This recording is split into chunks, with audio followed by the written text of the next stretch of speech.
ओम शांति। आज 15 जुलाई के बाबा के मुरली के महावाक्य का वरदान है। समय के महत्व को जान, स्वयं को संपन्न बनाने वाले विश्व के आधार मूर्त भव। तो बाबा आज कह रहे हैं कि 5000 साल के संस्कार का रिकॉर्ड अभी होने वाला है ना। यही वो समय है जिसमें आप पूरे कल्प का भाग्य बना सकते हैं। तो स्वयं को संपन्न बनाया है या नहीं बनाया है? अगर नहीं बनाया है तो इस समय वह सारे काम कर लेने चाहिए जो तुम्हारे लिए पूरे 5000 साल के लिए काम आने वाले हैं। तो सोचो यह समय कितना इम्पोर्टेंट है। तो स्वयं को संपन्न बनाए कैसे, उसकी विधियां क्या हैं, उसको हमें समझना होगा। तो सबसे पहली जो विधि है स्वयं को संपन्न बनाने के लिए, तो वह यह है कि हमें एनर्जी तो कहाँ से मिलती है? मुरली मंथन से एनर्जी बोलो, मोटिवेशनल बोलो, है ना। तो मोटिवेशन तो हमें कहाँ से मिलता है? मुरली मंथन से मिलता है, मुरली से मिलता है, योग से मिलता है। तो इससे क्या होता है, हम मोटिवेट हो जाते हैं, हमें एनर्जी मिल जाती है, आगे बढ़ने की एक रास्ता हमें मिल जाता है। लेकिन होता क्या है, कई सारी आत्माएं इसमें गैप कर लेती है।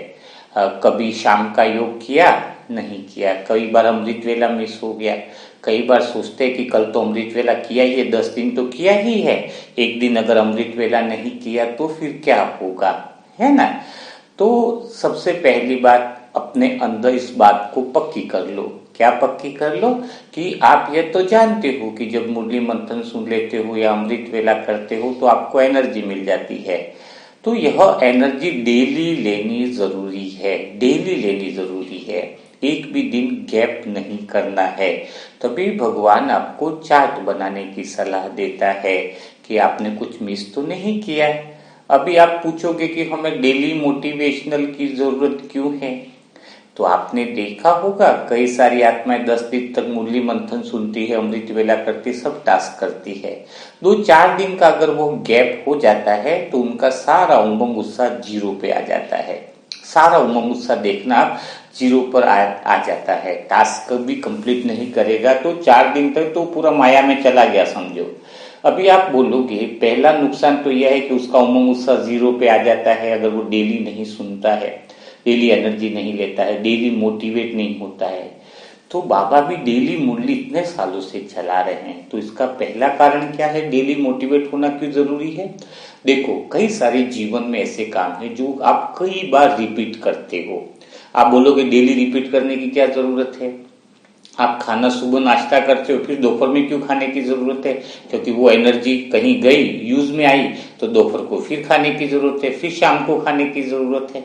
आप एक बार श्वास लेते हो, दोबारा श्वास नहीं लेते हो, ऐसा तो है नहीं। दिन डूब गया, वापस देखो, रात हो जाती है, रात गई तो फिर सुबह हो जाती है।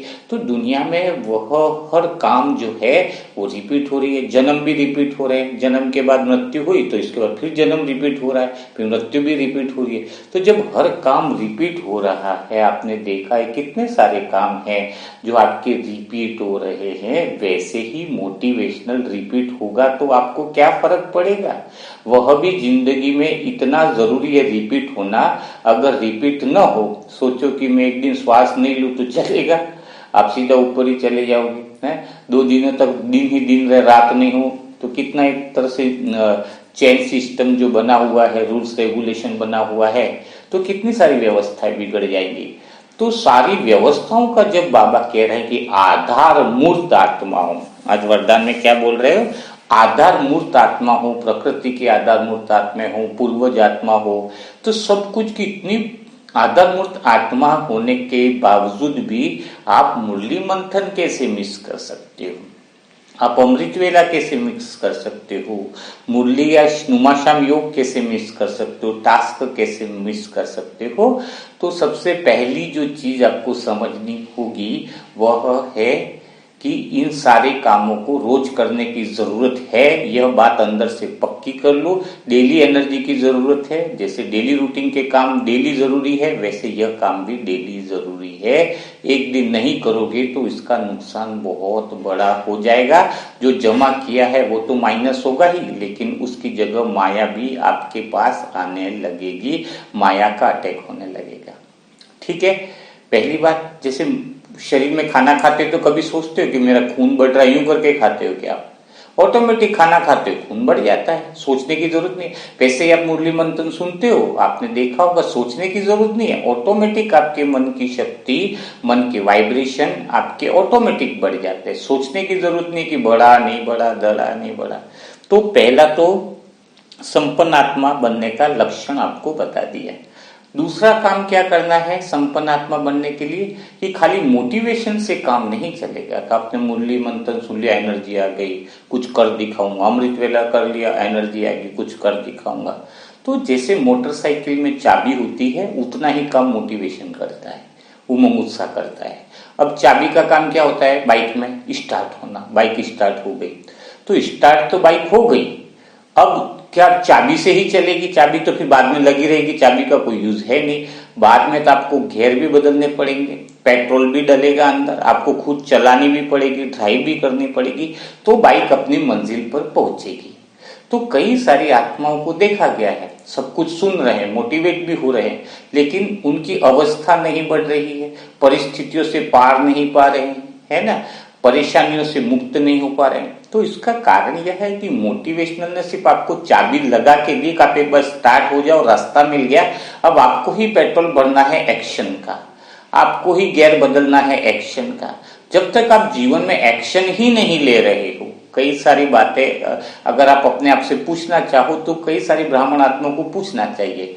6 महीना हो गया, साल भर हो गया, मैं योग कर रहा हूँ, अमृत वेला कर रहा हूँ, सब कुछ कर रहा हूँ, तो मेरे को रिजल्ट क्यों नहीं मिल रहा है, मैं परेशानियों से मुक्त क्यों नहीं हो रहा हूं?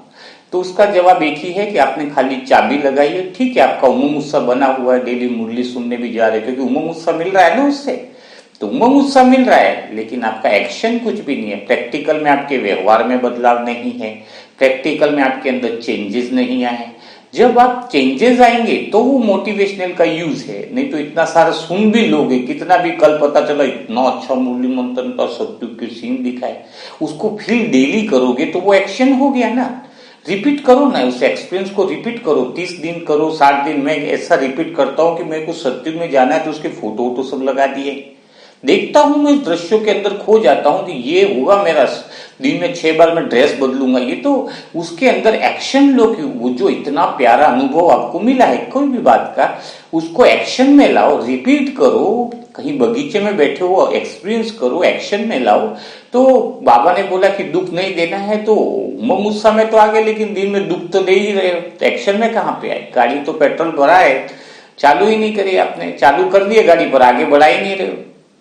एक्शन का पेट्रोल तो डालना पड़ेगा ना। तो खाली मोटिवेशन से फायदा नहीं है, मोटिवेट के साथ आपका एक्शन जरूरी है। तो आपको जितना मुरली मंथन साहित्य सुनते हो, जो टास्क दिए जाते हैं आपको करने के लिए, जो एक्शन करने के लिए बोला जाता है 90 दिन का या जो भी एनीवन है, वह आपको बड़े उमंग उत्साह के साथ करना होगा। ये 2 टांगों वाली बात हो गई। मोटिवेशनल एक टांग है, उमंग उत्साह नियमित दिनचर्या, तो दूसरी टांग जो है वो कर्म की है, एक्शन की है। तो क्या होना चाहिए? आधार मूर्त आत्मा बनने के लिए, स्वयं को संपन्न बनाने के लिए आपको एक्शन तो लेना पड़ेगा। हो गई बात दूसरी क्लियर है ना। तीसरी बात है, आधार मूर्त आत्मा बनने के लिए, आधार मूर्त आत्मा बनने के लिए आपको किसी भी बात से खफा नहीं होना चाहिए, किसी भी बात की शिकायत नहीं होनी चाहिए। जैसे आत्मिक स्थिति में, आधार मूर्त यानी आत्मिक स्थिति, सेंटर पॉइंट। सेंटर पॉइंट आत्मा के लिए सुख और दुख दोनों बराबर है। सुख को ज्यादा लाइक कर रहे हैं, दुख को डिसलाइक कर रहे हैं, ऐसा नहीं है आत्मा के लिए, क्योंकि आत्मा सुख में न तो सुखी होती है, न कोई फर्क पड़ता, न दुख में उसको दुख होता है। वो तो सुख दुख के पार सत्य सुख में है, यानी सत्यचित आनंद, सत्य जो सुख है, जिसमें साधनों का सुख नहीं है, किसने अच्छे बोले उसका सुख नहीं है। आत्मा तो अपने सत्य स्वरूप के सुख में है, आत्मा अपने सत्य स्वरूप की शांति में है। तो यहाँ की शांति और शोर से परे आत्मा का गुण है। तो ऐसी हर दो बातों से परे है, दो से जो परे जाता है वही आधार मूर्त बनता है। मान सम्मान से परे जाता है, यहाँ के मान सम्मान में फंस गया, यहाँ के लोगों में तारीफ कर रहे हैं तो कल वही आत्मा तुम्हें बुराई करने वाली है। तो अगर तुम तारीफ में फंसे तो भी बुरा है, और उसने कुछ कहा उसमें फंसे तो भी बुरा है। तो आप जब कई सारी मान्यताएं आपके मन की बनी हुई है कि ये गलत है, जैसे उदाहरण के लिए डर गलत है, तो आत्मा को अलग रूप में ले लो, आत्मा तो निर्भय है, आत्मा को डर नहीं होना चाहिए। अरे डर क्यों नहीं होना चाहिए? डर बना ही है दुनिया में बढ़िया चीज के लिए। हाँ, डर और ताकत से परे आत्मा निर्भय है। वो जो आत्मा की निर्भय की परिभाषा है वो समझदारी वाला निर्भयता है, वो डर वाला निर्भयता नहीं है। तो डर होना चाहिए, डर भी पसंद करेगी आत्मा, लाइक करेगी, वाह बेस्ट, लाइक करेगी मतलब बराबर तजुर्बा, उसको सम्मान देगी, डर को और किसको, ताकत को, दोनों बराबर है उसके लिए। क्यों? अच्छा, डर कैसे जरूरी है ये भी आपको बताऊं। उदाहरण के लिए जैसे डर और फोबिया दोनों में डिफरेंसेस है। आपको 10 मंजिल से नीचे देखने के लिए बोला जाए, डर उसे कहते हैं जो सभी आत्माओं के लिए समान हो। डर किसे कहेंगे? जो सभी आत्माओं के इक्वल लगे उसको डर कहेंगे, ठीक है। तो फोबिया नहीं होना चाहिए। फोबिया का अर्थ है जैसे 10 मंजिल से आप नीचे देख रहे हो तो आपको डर लग रहा है, तो एक आत्मा को 10 मंजिल से नीचे देखने पर डर लग रहा है, दूसरी आत्मा देख रही है तो उसको डर नहीं लग रहा है। तो यह आपका फोबिया है, मन का वहम है, वो आपके मन की प्रॉब्लम है। अगर डर लगे तो सबको लगना चाहिए। दीवार पे छिपकली है, आपको डर लग रहा है, दूसरी आत्मा को तो दीवार के छिपकली से डर नहीं लगता। एरोप्लेन उड़ने में आपको डर लग रहा है, तो ये तो आपका मन की जो है वो मन की प्रॉब्लम है आपकी। तो उस प्रॉब्लम को दूर करना अच्छी बात है, लेकिन डर खत्म हो जाए। डर का अर्थ क्या है? ये फोबिया है, इसको डर नहीं कहेंगे। डर की एक्चुअल परिभाषा है कि 10 मंजिल से आपको कूदने के लिए बोला जाए और आपको डर न लगे। आपको 10 मंजिल से कूद जाओ और आपको डर न लगे। अरे डर नहीं लगेगा तो हड्डियां टूट जाएंगी। अगर तुम्हारे अंदर से डर गायब कर दिया जाए, चलो आज आपके अंदर कोई डर नहीं रहे, तो आत्मा क्या करेगी? इधर से ये ऊपर से निकलेगी और 10 मंजिल से कूद जाएगी। बस उसको तो डर ही नहीं है, डर नहीं है तो सीधा कूदा, हड्डी पसली टूट गई। तो डर तो बहुत प्यारी चीज है, बहुत अच्छी चीज है। डर की वजह से तो सारी परेशानियों से बच जाते हैं, सारी मुश्किलों से बच जाते हैं। तो डर बहुत अच्छी चीज है, लेकिन डर कौन सा हुआ? जो सभी आत्माओं के लिए है। आग में हाथ लगे तो डर लग रहा है, तो अच्छी बात है ना, वो तो डर होना चाहिए कि भाई आग में, बच्चे को भी सिखाया जाता है कि आग में हाथ मत डाल, डर है। तो वो डर है, तो डर बहुत अच्छी चीज है। डर के तो इतनी परिभाषा है कि डर में तो बहुत बड़ा मजा आ जाता है? तो डर का बहुत बड़ा आनंद है। बुरे कर्मों का अगर डर न हो तुम्हें कि मैं बुरे कर्म कर रहा हूं, ये कर रहा हूं, उसका डर न हो तो इंसान तो सारे आत्माएं बुरे कर्म करने लग जाएगी।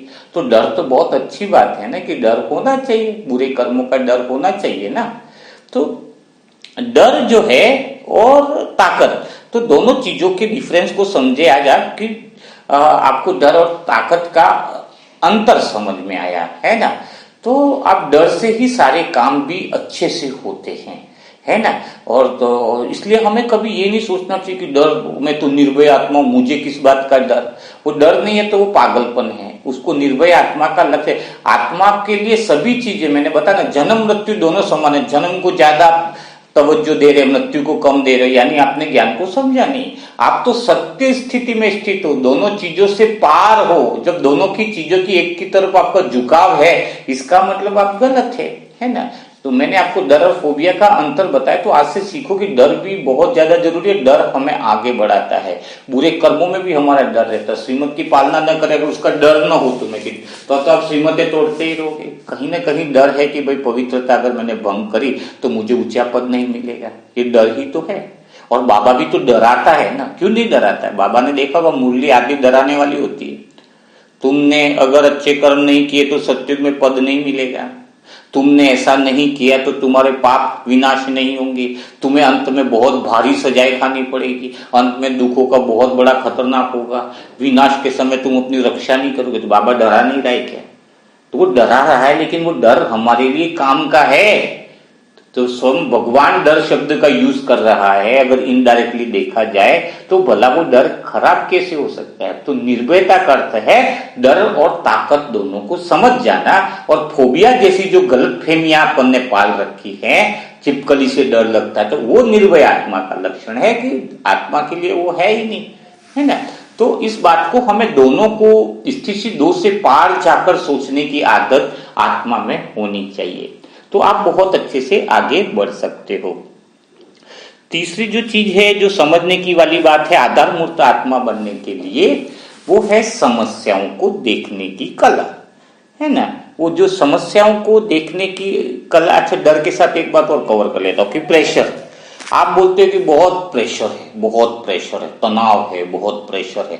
प्रेशर शब्दों को ऐसे ले लिया है लोगों ने कि बस उसी के ही वीडियो बनते हैं कि आप तनाव से मुक्त कैसे हो सकते हो, आप प्रेशर से कैसे मुक्त हो सकते हो, प्रेशर से कैसे मुक्त हो सकते हो। अरे भाई, मैं तो कहता हूँ, और मेरी क्लास में मैं सेशन लेता हूँ, अभी मैंने एक सेशन लिया वर्कशॉप, मैंने कहा कि प्रेशर बहुत ज्यादा जरूरी है। मेरा सेशन क्या रहता, प्रेशर से मुक्त होने शब्द कैसे हो सकता। आत्मा को तो प्रेशर भी पसंद है और आत्मा को जो है वो फ्री रहना भी पसंद है, लेकिन इसका अर्थ क्या हुआ है, दोनों बराबर है आत्मा के लिए। अच्छा बताओ, अगर प्रेशर ना हो, चलो प्रेशर का अर्थ क्या है, उस बात को समझ गलत है। प्रेशर अगर नहीं होगा, शरीर में प्रेशर नहीं होगा तो सुबह तुम फ्रेश नहीं हो पाओगे, पहली बात। कुकर में प्रेशर नहीं होगा तो चीजें नहीं पकेंगी क्या प्रेशर। अगर तुम्हें किसी काम का प्रेशर न हो तो तुम वो काम करोगे ही नहीं। काम का प्रेशर कितना जरूरी है। अगर काम का प्रेशर नहीं है तुम्हें, हल्का बहुत भी, सुबह किसी को घर में टिफिन जा रहे है, उसका बात का प्रेशर नहीं है, रोटी बनानी है, टिफिन बनाना, प्रेशर नहीं है तो आप काम नहीं करोगे। प्रेशर के बिना आदमी निठल्ला हो जाता है। मुझे मुरली का प्रेशर है मंथन बनाने का, मुझे सुबह मुरली मंथन देना है आप लोगों को, प्रेशर है तो मैं कर रहा हूं काम। शाम को दुआएं करनी है, सेशन डालना है, प्रेशर है, काम कर रहा हूं। प्रेशर है कि मैं योग करूंगा, योग करना है मुझे तो मेरी स्थिति अच्छी बनेगी। मुझे इस बात का प्रेशर है कि मैं काम करूं, अच्छे चीजों का चिंतन करूं, बहुत प्यारी बातों का, तो मेरी बुद्धि तीव्र बनेगी। मुझे प्रेशर है तो क्या मेरे लिए, अगर ये सारे प्रेशर में हटा दूं, मुरली डालू तो डालू, नहीं डालू तो ठीक है, मैं प्रेशर हटा लू, तो आपको कभी मुरली मंथन ही नहीं मिल पाएगा। कभी मिलेगा, कभी नहीं मिलेगा, 10 दिन में एक बार मिल गया, नहीं मिल गया। तो प्रेशर कहां बुरा है? प्रेशर तो बहुत बढ़िया चीज है, दुनिया की सबसे सुंदर चीज प्रेशर है, और जिसको दुनिया हटाने के लिए पीछे पड़ी है। और वो प्रेशर कभी जो प्रेशर एक्स्ट्रा है वो हट नहीं सकता है। अब प्रेशर कौन सा है वो मैं आपको बताता हूं। प्रेशर दो शब्द है, कौन सा है? एक तो होता है प्रेशर को हम ले सकते हैं वजन के रूप में, और एक प्रेशर होता है दिल पे बोझ के रूप में। ठीक है, बिल्कुल समझना। तो जो वजन होता है बाहर से उठाने का, हम कहते हैं बाहर से जो उठा रहे, 5 किलो उठाया, 10 किलो उठाया, तो किसी काम का वजन है, ठीक है, बहुत बढ़िया। जितना वजन उठाओगे ताकत बढ़ेगी, आपकी शरीर की बढ़ेगी ना। आज मैं 10 मुरली मंथन करूंगा तो मेरी तो पावर बढ़ेगी या नहीं बढ़ेगी? बताओ आप। मैं 10 मुरली मंथन का प्रेशर ले रहा हूं, वजन ले रहा हूं, तो मेरी तो वजन बढ़ रहा है। लेकिन वजन के बाद जो काम हमारे जीवन में प्रेशर का है, वो जिस बात का प्रेशर वास्तविक होना चाहिए, वो जब काम हम नहीं करते हैं तो हमारे लिए वह चीज फिर बोझ बन जाती है। और हमेशा देखना कि मेरे दिल पर बहुत सारा बोझ है आज। दिल पर वजन है ऐसा नहीं बोलेगा कोई, दिल पर हमेशा बोझ है बोलेगा। अब तुम्हें 10 लोगों ने पिछले जन्मों में तुम्हारी सेवा करी है, तो तुम्हें उनको रोटियां बना के खिलानी है, तो वो तो तुम्हारा प्रेशर होना चाहिए। तुम्हें सेवा करनी है तो तुम्हारा हिसाब किताब पूरा हो, और तुम कर ही नहीं रहे हो तो हिसाब किताब बढ़ रहा है, दिल पे बोझ बढ़ रहा है। तुम्हारे बच्चे पैदा किए हैं तो बच्चों ने पिछले जन्म में तुम्हारे लिए बहुत किया, तो तुम्हें इस जन्म में करना है उनके लिए। तुम इसको काम नहीं करोगे, उनका ध्यान नहीं दोगे, तो फिर तो खत्म होगी बात। तो तुम्हारा ध्यान देने का फर्ज है। कौन सी बात प्रेशर है? जो चीज तुम कर लोगे वो प्रेशर को बुरी बातों का थोड़ी है। काम करते नहीं है तो प्रेशर बढ़ता है। घर में 3 दिन बाद फंक्शन है, आपको उसकी व्यवस्था करनी है, टाइम पे हलवाई को नहीं बोल रहे हो, टाइम पे किसी को रिश्तेदार को इनवाइट करना वो नहीं कर रहे हो, तो वो नहीं करोगे तो फिर वो प्रेशर है, वो बोझ बन जाएगा, और बोझ बनेगा तो फिर तुम्हारी बहुत ज्यादा प्रॉब्लम हो जाएगी। अभी तो तुम्हारे पास 63 जन्मों का प्रेशर है, हिसाब किताब का प्रेशर है, और जिसको प्रेशर को उतारेगा नहीं उसके लिए वो बोझ बन जाएगा। हिसाब किताब को बाबा की याद से खत्म करना है। बाबा खुद कह रहे हैं प्रेशर डाल रहे हैं, बाबा क्या प्रेशर नहीं डालते? बाबा तुम्हारे काम के लिए देखो, बाबा भगवान से ज्यादा कोई प्रेशर इस दुनिया में दे ही नहीं रहा है। भगवान कहता है सुबह से कोई ऑफिस वाला 8 घंटा काम बताता, बाबा का क्या काम है?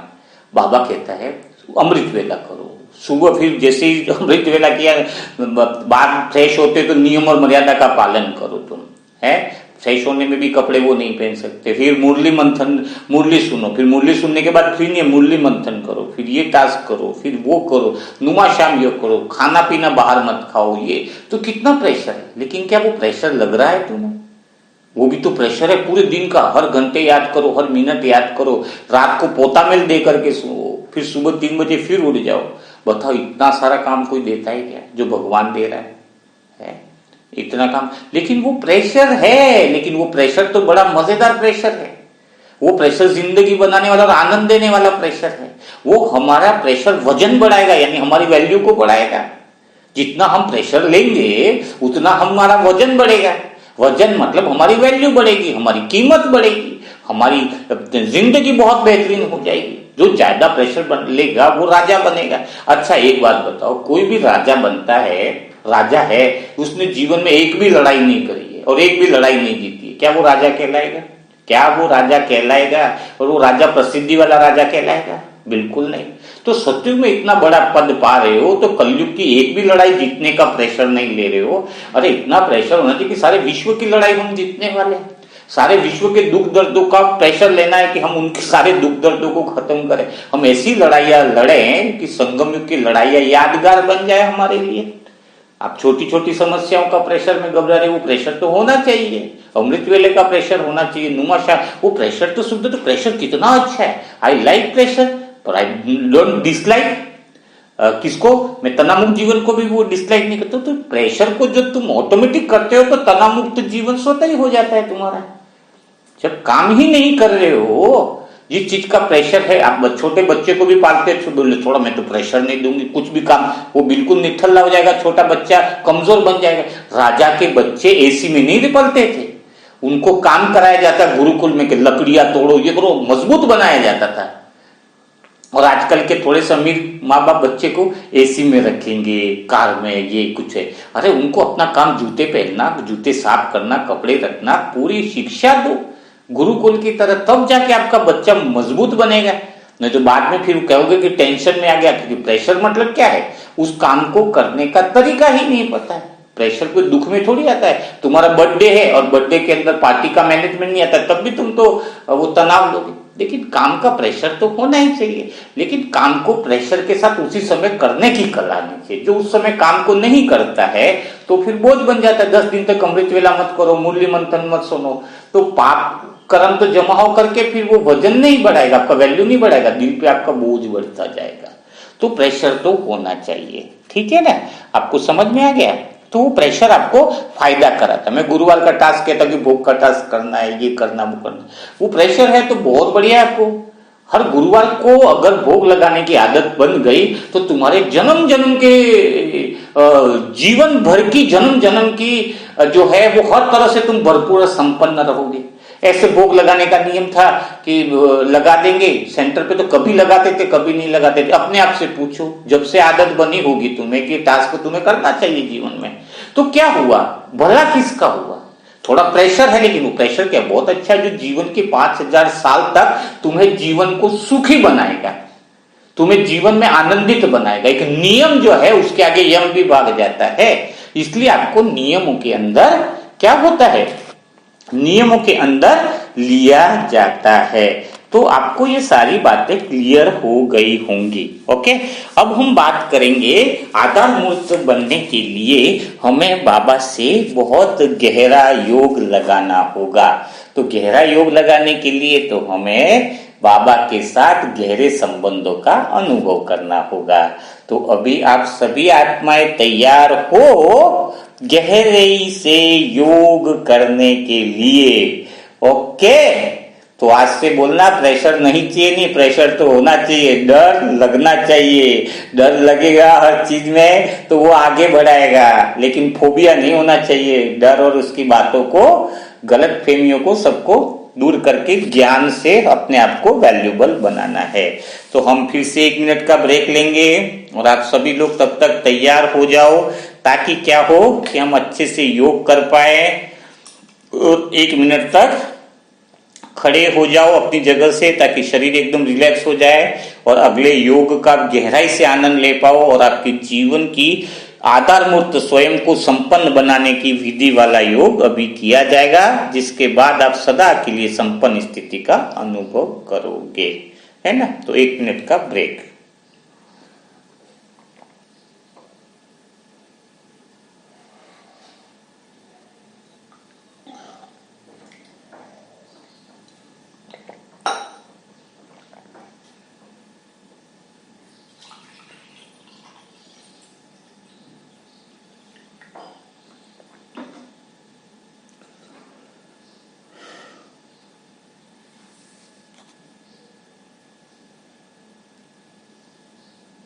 आप सभी आत्माएं अपने अपने बाबा के कमरे के अंदर शांति से बैठी होंगे। आज आप आत्माओं के अंदर ऐसी फीलिंग आ रही है कि सारी बातें मुझे बाबा से शेयर करनी है। वह सारी बातें जो आपको अभी भी परेशान कर रही है, दुख में लेकर के जाती है, विघ्नों में लेकर के जाती है, योग में डिस्टर्बेंस करती है, उन बातों का उत्तर भगवान से लेने की इच्छा आपको हो रही है। आज आपके अंदर वह हिम्मत आ चुकी है कि आज आप बाबा से उन सारे प्रश्नों का उत्तर लो, जो प्रश्न आपके अंदर कहीं न कहीं दबे हुए अनुभव हो रहे हैं। तो आप बिना देरी किए अपना राइट हैंड हार्ट पर रखते हो, हृदय पर रखते हो, जहां पर बाबा ने वादा किया है कि जिस पल आप बाबा को बुलाओगे, बाबा आपके लिए हाजिर हो जाएंगे।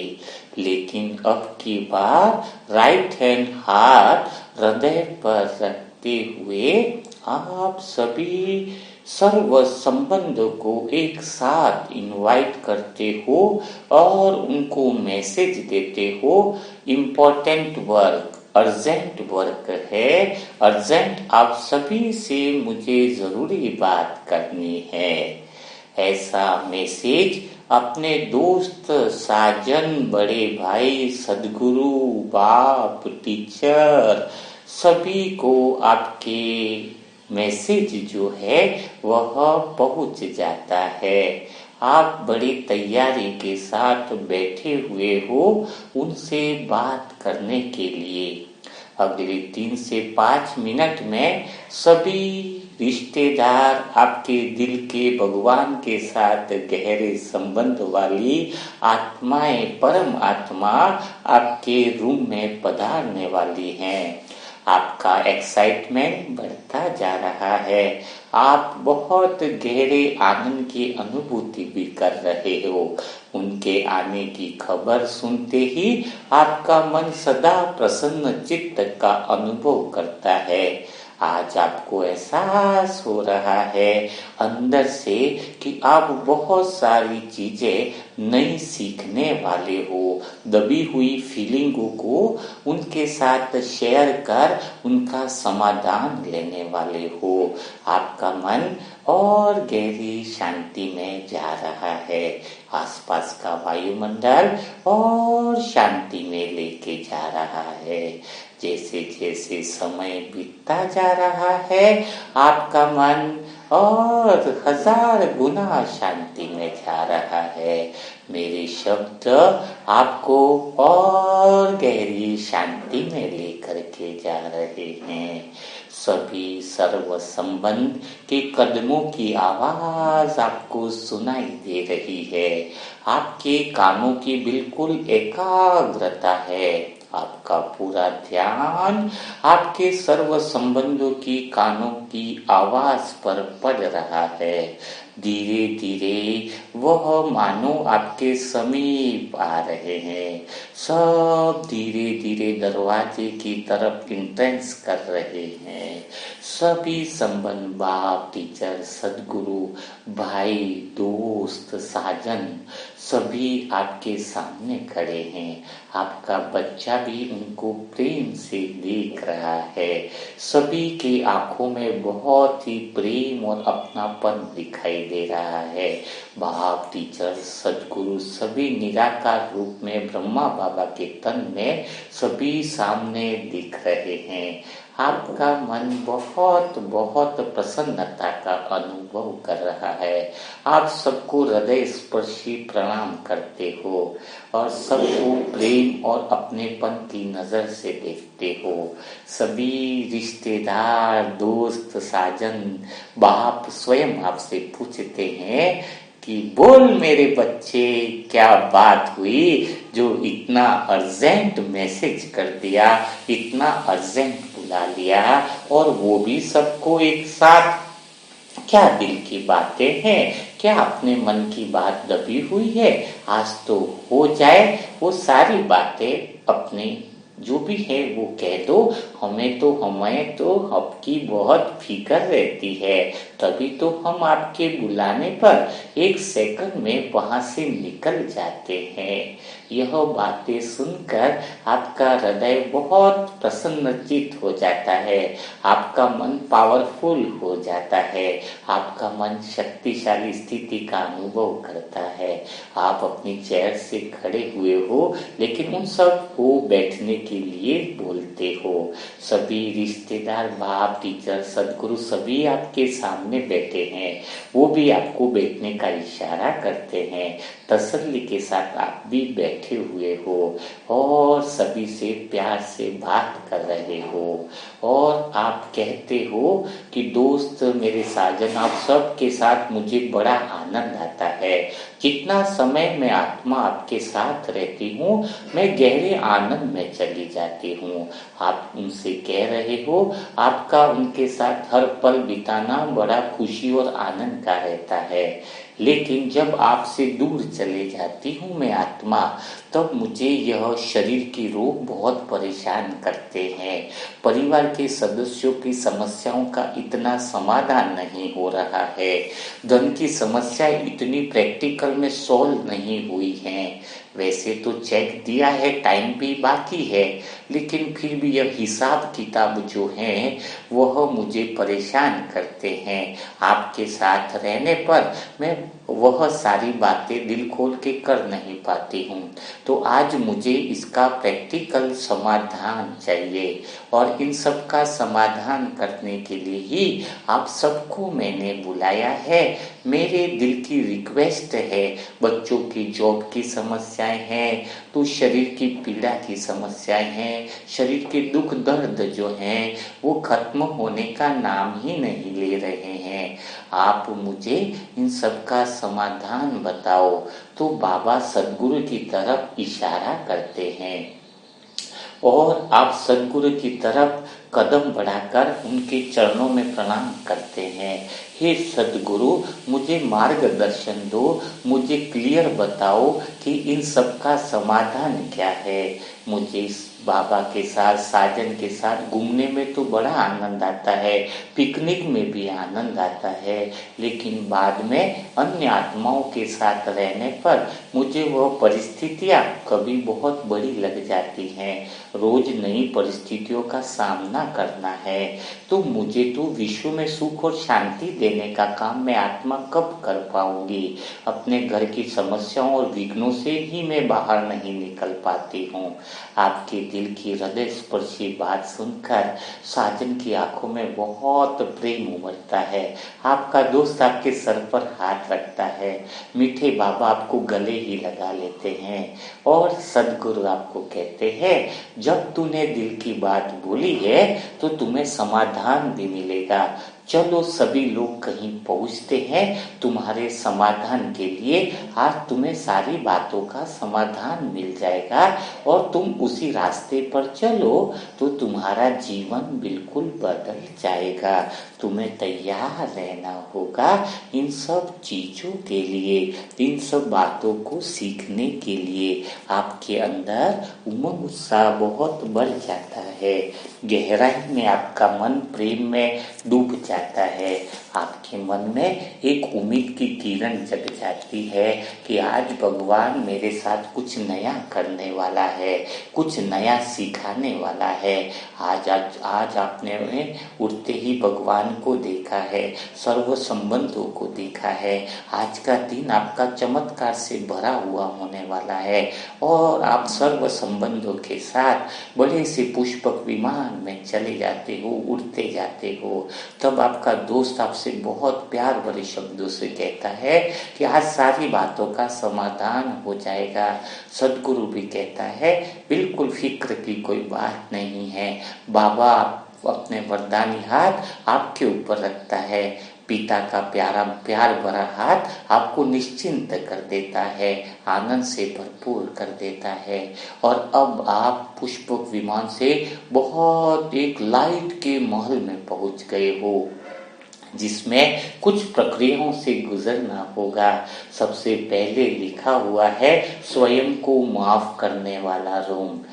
सदगुरु इशारा करते हैं कि तुम्हें जो जो भी अंदर कार्य दिए जाएंगे वह पूरे करने हैं और तुम्हारे सारे कार्य पूरे होने पर तुम्हारी सारी बातों का समाधान हो जाएगा।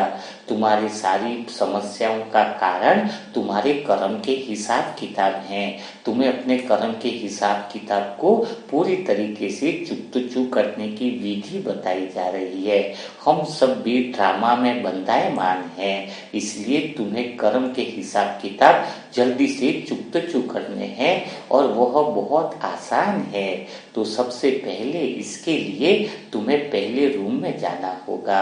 आप सबसे आगे रहते हो, आपके सर्व संबंध बाप टीचर सदगुरु आपके पीछे आपको रास्ता दिखा रहे हैं।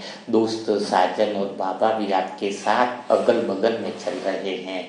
बहुत सुंदर महल है जिसमें पहले कमरे में बहुत बड़ा कमरा बना हुआ है जिस पर स्वयं को माफ करना लिखा हुआ है।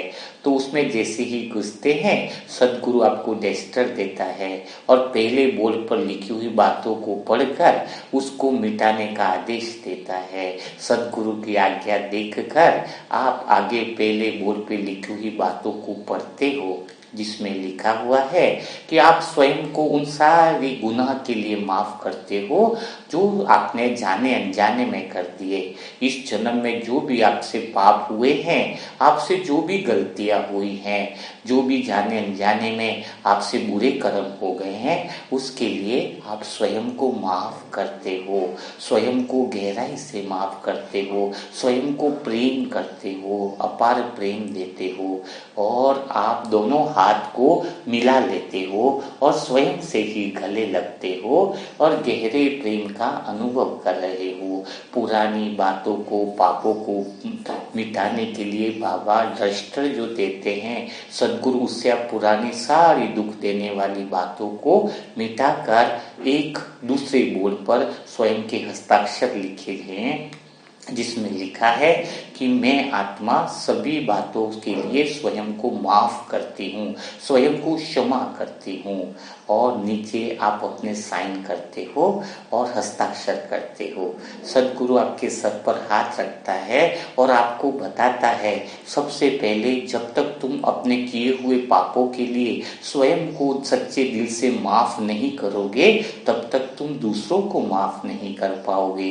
इसीलिए तुम सबसे पहले स्वयं को दिल से तुमने क्षमा किया है तो तुम्हारे जीवन में सुख का रास्ता खुल गया है। तुम्हारे अंदर ताकत आ गई है दूसरे को भी माफ करने की, दूसरे को भी क्षमा करने की। अब तुम्हें और आगे बढ़ना होगा।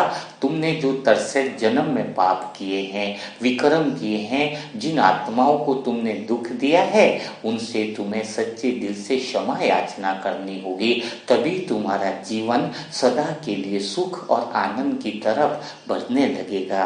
ऐसी बातें सुनकर आपका दोस्त, आपके साजन सभी आपको हिम्मत देते हैं कि हम सभी तुम्हारे साथ हैं इन सबको पापों को मुक्त कराने के लिए। बस तुम्हें एक हिम्मत का कदम आगे बढ़ाना होगा।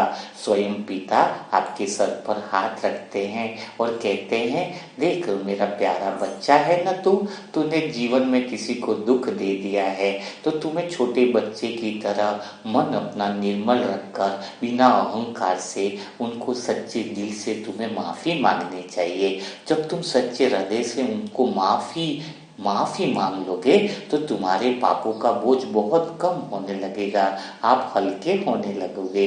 ऐसा विश्वास दिलाते हैं, आप बाबा के गले लग जाते हो और बोलते हो मैं तैयार हूँ, मैं और अंदर से फील भी कर रही हूँ मैं आत्मा कि मुझे उनसे क्षमा याचना करनी है।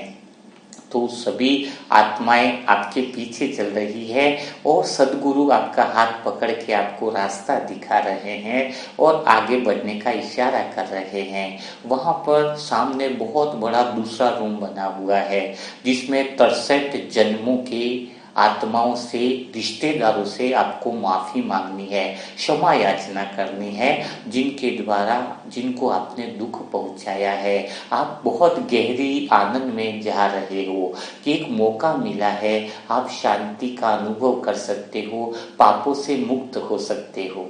आपका मन एक्साइटमेंट में बढ़ता जा रहा है। आसपास के भगवान के सर्व संबंध आपके मन को एकाग्र कर रहे हैं। आपका मन बिल्कुल एकाग्र है, आपका पूरा ध्यान, पूरा अटेंशन मेरे शब्दों पर है। मेरे शब्द गहरे एहसास से आपको सभी पापों से मुक्त करा रहे हैं। मेरा हर शब्द आपको सदगुरु से गहरा संबंध बना रहा है। मेरा हर शब्द कुदरत के सबसे महारथी सुप्रीम हीरो परमात्मा से आपका संबंध जोड़ रहा है। आपका पूरा ध्यान हर शब्द की गहराई पर है और आप धीरे धीरे आगे बढ़ते जा रहे हो, बहुत प्यार से आगे बढ़ते जा रहे हो। वहां पर 63 जन्मों का रूम, 63 जन्मों के रिश्तेदार वहां पर खड़े हैं। जैसे ही आप पहले रूम में प्रवेश करते हो वहां पर बहुत बड़ा शब्द लिखे हैं, दो, एक पर ए लिखा है तो दूसरे पर भी शब्द लिखा है, बहुत बड़ा ए लिखा हुआ है।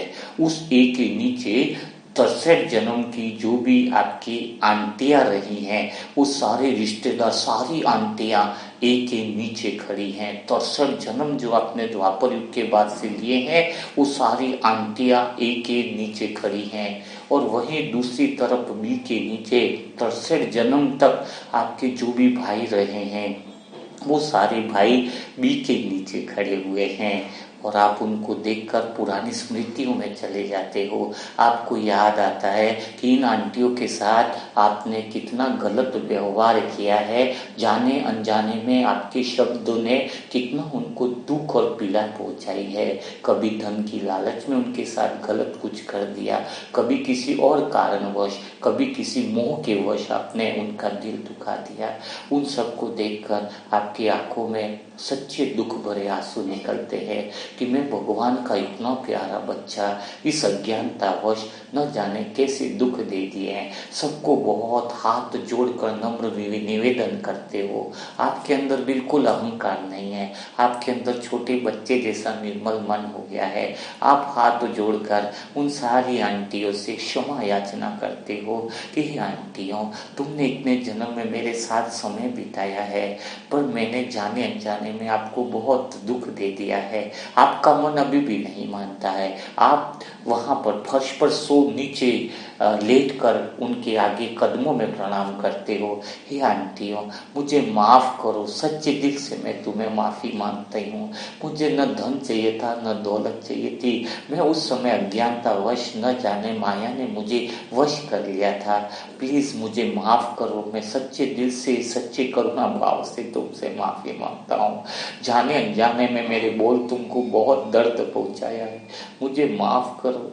और जैसे ही सारे संबंध, साजन, शिव बाबा और आपका दोस्त सभी उन आंटियों की तरफ देखते हैं और उनको इशारा करते हैं कि इसे क्षमा करो। बाबा की प्रेममयी, करुणामयी भाव देखकर 63 जन्म की आंटियों में आंखों में भी दया भाव आता है, बिल्कुल वो अंदर से द्वेष मिटा देती हैं। और बाबा एक बड़ी थाल टोली के रूप में लाते हैं और वो सारी टोलियाँ आप अपने हाथों से 63 आत्मा जन्म की आंटियों को खिलाते हो। हर एक को खिलाते हुए आपकी आंखों में दर्द और क्षमा भाव है, ऐसी पीड़ा है कि मैं अभी आपको जो भी दुख दिया उसके लिए बहुत सच्चे हृदय से क्षमा मांग रहा हूँ। और आप आत्मा बहुत हल्की होती जा रही हो। हर एक आत्मा को टोली बाबा की खिलाकर बड़े प्रेम भाव से उनके गले लग रहे हो, मानो सच्चा प्रेम हो गया हो, सच्चा आत्मा का प्रेम। इतना गहरे प्रेम का अनुभव हो रहा है कि सबके अंदर की पीड़ाएं खत्म हो गई, सबके अंदर का द्वेष खत्म हो गया, सबके अंदर के दुख दर्द खत्म हो गए और आप बड़े प्रसन्न होकर बी की तरफ बढ़ते हो। सदगुरु आपको इशारा करते हैं कि चलो अभी और आगे बढ़ने का समय है, अभी तुम्हें पूर्णतया मुक्त होना होगा। और आप फिर से बी की तरफ बढ़ जाते हो। बी की तरफ आपके 63 जन्मों के भाई, 63 जन्मों के भाई खड़े हैं। 63 जन्म तक रिश्तेदार, वो भाई जो कभी किसी जन्म में 2 भाई थे, किसी जन्म में आपके 4 भाई थे, तो उन भाइयों को आपको देखते हैं। सदगुरु सर पर हाथ रखकर आपको 63 जन्मों की स्मृति दिलाते हैं कि आपने कहाँ कहाँ गलतियाँ की हैं। तो कभी आपने प्रॉपर्टी के लिए भाई के साथ धोखा कर लिया, कभी थोड़ी सी बातों के लिए उनसे झूठ बोला, कभी मोह और लोभ की बातों में आकर, वाइफ की बातों में आकर उनसे झूठी झूठी बातें कर उनसे प्रेम को खत्म कर दिया। आपने समय पर सहयोगी बनने का वादा कर उनसे मुकर गए। तो जाने अनजाने में उन सभी भाइयों को देखकर आपको जो याद आ रही है, वो पीड़ा आप अनुभव कर रहे हो। उन सारे भाइयों के लिए आपको बहुत ही क्षमा भाव आ रहा है। उन सभी भाइयों के प्रति आपका दिल बहुत ही दुखी हो रहा है। उन सभी भाइयों को देखकर आपके मन में एक ही बात आ रही है कि मैं कैसी प्योर आत्मा हूँ, मैं कैसी शुद्ध आत्मा हूँ। इस माया ने मुझे कितने बड़े विक्रम करा दिए हैं। वास्तव में मैं आत्मा बहुत गलत हूँ। ऐसा कहने पर बाबा हाथ रखते हैं सर पर और आप सबसे पहले स्वयं के लिए क्षमा याचना करते हो कि आप स्वयं को माफ करते हो, स्वयं को इस अपराध बोध से मुक्त करते हो।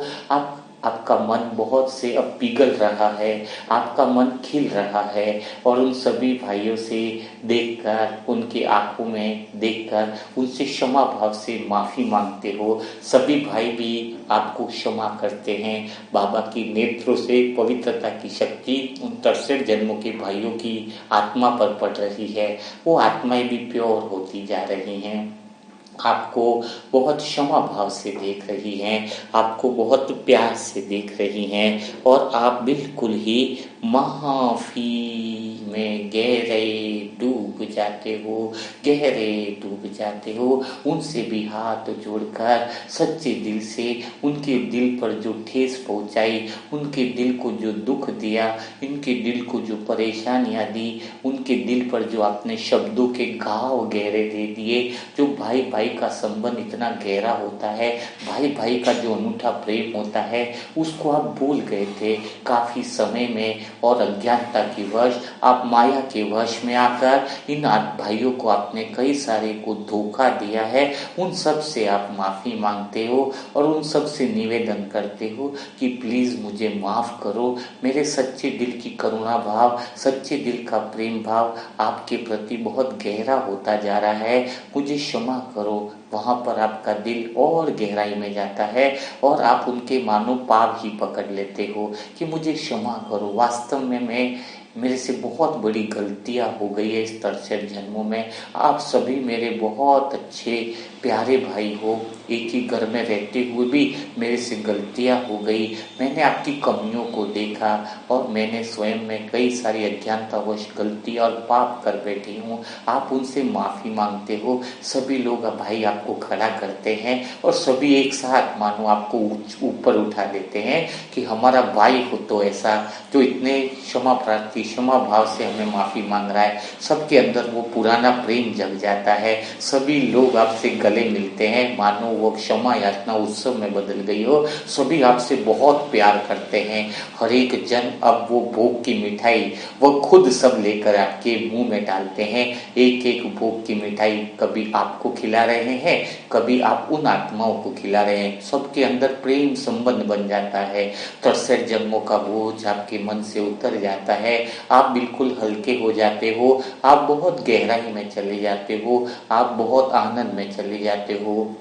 आपका मन वास्तव में बहुत ऊंची स्थिति में चला जाता है। भगवान आपको इन भाइयों के बीच में देखकर बड़ा खुशी का अनुभव करते हैं, बड़े आनंद का अनुभव करते हैं। आपका दोस्त दूर से हाथ का इशारा करता है और अंगूठे से डन का इशारा करता है। आपका साजन आपको प्रेम की किरणें देता है, वह प्रेम की पावरफुल किरणें जो सभी भाइयों को आप दे रहे हो। उधर से बाबा आपको शांति की असीम किरणों का प्रवाह देता है। वो शांति की किरणें उन सभी भाइयों का भी उद्धार कर रही है, सब आत्माओं को गहरी शांति में लेके जा रही है।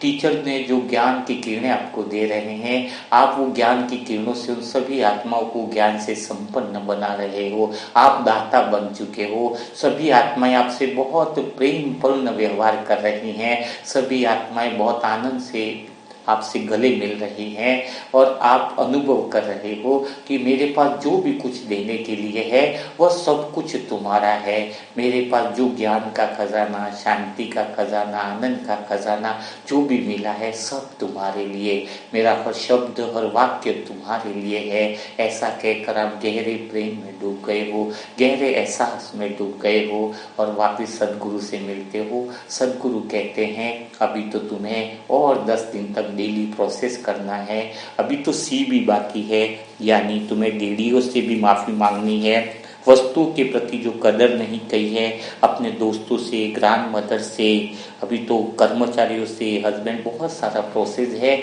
लेकिन उस विधि को तुम अपना लोगे तो तुम्हारा जीवन हमेशा के लिए धन्य हो जाएगा।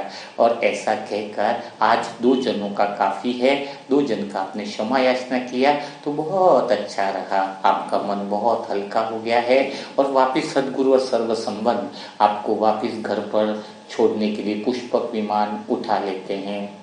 पुष्पक विमान चलने लगता है। दोस्त आपसे कहता है कि बस ऐसे ही हल्के हो रहे हो, आगे पूरी तरीके से हल्के हो जाओगे। साजन आपसे कहते हैं कि क्या आप अभी खुश हो, क्या आप अभी प्रसन्न हो? आप आत्मा कहती है ऐसा हल्कापन अनुभव हो रहा है मानो दिल का सारा बोझ निकल गया है। मेरा दिल बहुत हल्का महसूस कर रहा है। और उस तरह से बातचीत करते हुए आपका घर आ जाता है। आप अपने घर में आ जाते हो। सभी लोग आपसे विदा लेते हैं और कहते हैं कल फिर मुलाकात करेंगे और सदगुरु आगे का प्रोसेस बताएंगे।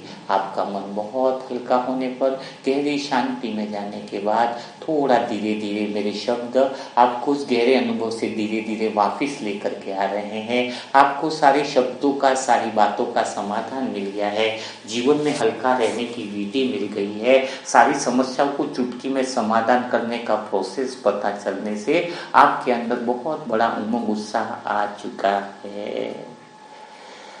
तो आज की कमेंट्री कैसी लगी कमेंट बॉक्स में ज़रूर लिखिएगा। और यह कमेंट्री टास्क वाले ग्रुप में भेज दी जाएगी। जो टास्क कंप्लीट ग्रुप में शामिल होना चाहता है उसके लिए मोबाइल नंबर है 7202921969। वहाँ पर ओम शांति लिखने पर आपको प्रोसेस बताया जाएगा जिसमें आपको अलग अलग कमेंट्री मिलेगी। और यह क्षमा याचना की कमेंट्री अभी इसका 10% हुआ है। खाली आपने ए को कवर किया, आंटी बी को यानी भाई को कवर किया। अभी ए से लगा के जेड तक अल्फाबेट हैं। अगर कोई आत्मा डेली 2-2 अल्फाबेट को कवर करती है तो आप आत्मा बहुत अच्छे से परिपूर्ण हो जाती है। क्या इस कमेंट्री में सी से लगा के जेड के अल्फाबेट आप कवर करना चाहोगे तो वो भी कमेंट्री बॉक्स में लिखिए, तो हम उसको भी क्षमा याचना को आगे बढ़ाएंगे। या फिर मैंने थोड़ा तरीका आपको बता दिया है तो उस आधार पर आप स्वयं कर लोगे या फिर आप इसको आगे बढ़ाना चाहोगे, वो कमेंट बॉक्स में जरूर लिखिएगा ताकि हम उसी तरीके से आगे बढ़ सकेंगे। तो कल फिर मुलाकात करेंगे ऐसे ही मुरली मंथन के साथ। तब तक के लिए सभी भाई बहनों को ओम शांति, ओम शांति, ओम शांति।